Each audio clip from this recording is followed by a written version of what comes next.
அன்பு நட்புகளுக்கு இனிய வணக்கம். இன்றைய திருக்குறளும் மென்பொருளும் அதிகாரம் உறுப்பு நலன் அழிதல் குறள் எண் 1235. கொடியார் கொடுமை உரைக்கும் தொடியொடு தொல்கவின் வாடிய தோள். பழைய அழகை இழந்து வளையுடன் வாடி மெலிந்த என் தோள்கள் பிரிந்து சென்ற கொடுமையான என் தலைவன் செய்யும் கொடுமையை ஊருக்குச் சொல்லும். Lean and ugly shoulder which had lost the old beauty will tell the world about the cruelty done by my cruel lover. என் துழிப்பா, கை வளையுடன் மெலிந்த அழகிழந்த தோள்கள் ஊருக்குப் பறைசாற்றும் என் கொடுமைக்கார காதலரின் கொடுமையை. கை வளையுடன் மெலிந்த அழகிழந்த தோள்கள் ஊருக்குப் பறைசாற்றும் என் கொடுமைக்கார காதலரின் கொடுமையை. இதற்கு கவிப்பேரரசு அவர்கள் தந்த உரை: வளையல் கழன்ற கைகள் வாடி இழைத்தன அழகும் தோளும். இவ்விரண்டு நிகழ்வுகளும் என் மெலிவு துன்பத்தையா சொல்கின்றன?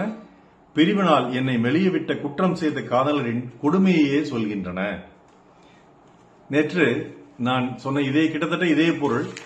ஒரே விஷயம் என்னன்னா, அந்த கொடுமை அப்படிங்கறத மட்டும் அந்த குரல்ல ஐயன் சேர்க்கல, இந்த குரல் ஐயன் சேர்த்திருக்கார்.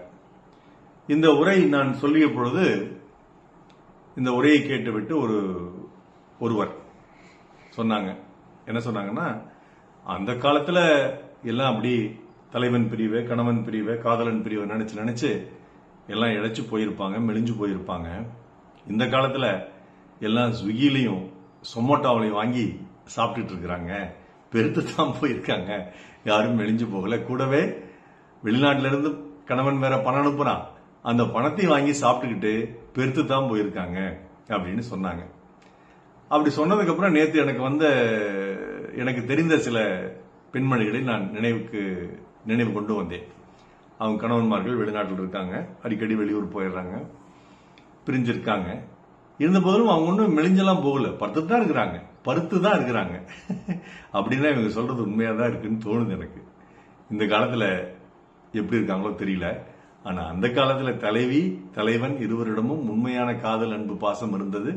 அதன் வெளிப்பாடாக தலைவன் பிரிந்த பொழுது தலைவி மெலிந்துதான் போயிருந்தாள்.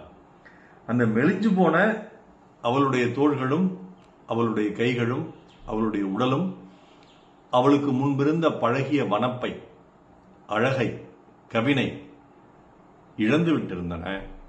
அதனால அவளுடைய கைகளில் இருந்த, முன்னங்கைகள் இருந்த அந்த வளை கல்டு வருது. இது ஏன் வருதுன்னா, அவள் தலைவன் அவளை பிரிஞ்சுட்டு வெளியூர் போயிட்டான், வெளிநாடு போயிட்டான், கொடுமை செய்யறான். இவளை தனியில விட்டுட்டு போய் இங்க மாமியார் மாமனார்ட்ட பேச்சு கேட்க வேண்டியது இருக்குது. கொழுந்தன் கொழுந்தியா, நாத்தன் நாத்தனார் எல்லாரும் இடிச்சிட்டு போறாங்க. ஊர் மக்கள்லாம் என்ன தூட்டுறாங்க. எல்லாத்துக்கிட்ட இவ வந்த நேரம் வெளிநாடு போயிட்டான்னு வேற சொல்றாங்க. இப்படி எல்லாரும் என்ன தூட்டிட்டு இருக்காங்க. இது ஒரு கொடுமையான நரகத்துல நான் வாழ்ந்துட்டு இருக்கேன். சாப்பிட்றது இல்ல, என்னை ஒப்பனை செஞ்சுக்கிறது இல்ல, மகிழ்ச்சியா இல்ல, ஒரு மலர்ச்சி இல்ல, பிரிஞ்சு வாழ்ந்துட்டு இருக்கேன்.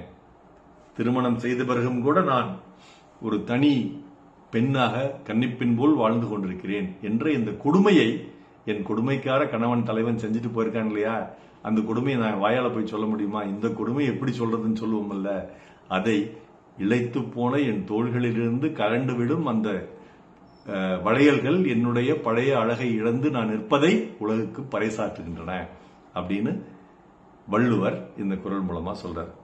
இதற்கு ஒரு பாடல்: செந்தாழம் பூக்களே என் கூந்தல் சூடவா, சந்தோஷ நாட்களே என் வாசல் தேடிவா, சொல்லாத ஆசைகள் என்னென்ன சொல்லவா, 100 ஆண்டு காதலை ஓராண்டில் வாழவா, ஆகாய கங்கையே என் தாகம் தீர்க்கவா, தாயாகி உன்னை நான் தாலாட்டி பார்க்கவா, நீ அணைக்கும் அன்பிலே அன்பிலே நான் கரைந்தேன் உன்னிலே உன்னிலே, துள்ளுதே துள்ளுதே என் மனம் விண்ணிலே, தோள் மேல பூமாலை பூமாலை கலந்ததிங்கு யாரால, காமனவன் பேரால.